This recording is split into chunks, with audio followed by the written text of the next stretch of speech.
После първи тайм у нас не била очень хорошая свежесть. Мы поговорили в раздевалку, вышли второй тайм и смотрели, как хорошо сыграли. Очень хорошая победа сделали в Москва. Эмоции были хорошие. 4-5 дней тренировались, очень хорошее настроение. И смотрели, как первый тайм было так чуть-чуть немного лучше.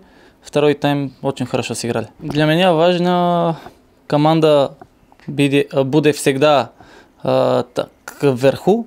И я старался сделать это. Когда Манолев приехал здесь, я говорил, он очень хороший футболист. И, по-моему, он очень хорошо сыграл 4-5 игры. Сегодня забил, и я надеялся всегда забивать. Кубан будет играть только на победу в эти две игры.